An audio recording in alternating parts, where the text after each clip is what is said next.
Hello friends, welcome to my channel. ఈరోజు నేను egg chop recipe సింపుల్గా టేస్టీగా ఎలా చేయాలో చూపించబోతున్నాను. ఈవినింగ్ స్నాక్స్లోకి చాలా బాగుంటాయి. పిల్లలు కూడా చాలా ఇష్టంగా తింటారు.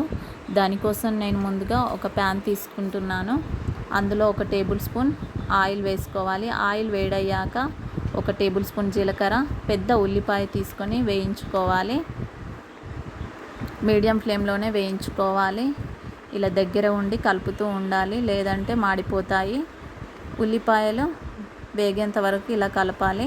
ఉల్లిపాయలు వేగాయి కదా, ఇప్పుడు 1/2 టేబుల్ స్పూన్ పసుపు, కొంచెం సాల్ట్ వేసుకుంటున్నాను. అలాగే ఉడకబెట్టి మ్యాష్ చేసిన ఆలు 4 తీసుకున్నాను. అవి వేసుకున్నాక 1/2 టేబుల్ స్పూన్ కారం, 1/2 టేబుల్ స్పూన్ వేయించిన జీలకర్ర పొడి, 1/2 టేబుల్ స్పూన్ ధనియాల పొడి, ఆలుకి సరిపడా 1/2 టేబుల్ స్పూన్ సాల్ట్ వేసుకుంటున్నాను. అలాగే గరం మసాలా వేసుకొని కలుపుకోవాలి. ఇప్పుడు చివర్లో కొత్తిమీర వేసుకొని దింపుకోవాలి. అలాగే మరొక బౌల్ తీసుకొని 4 టేబుల్ స్పూన్ల శనగపిండి వేసుకుంటున్నాను. అందులో 1/2 టేబుల్ స్పూన్ కారం, కొంచెం సాల్ట్ వేసుకోవాలి. కొంచెం అల్లం వెల్లుల్లి పేస్ట్ వేసుకొని వాటర్ పోసుకొని ఇలా జారుడుగా కలుపుకోవాలి. నేను 5 ఎగ్స్ తీసుకొని బాయిల్ చేసుకున్నాను. ఇందాక మనం ఉడకబెట్టిన ఆలు ఉంది కదా, అదిని ఎగ్స్కి కవర్ చేసుకోవాలి.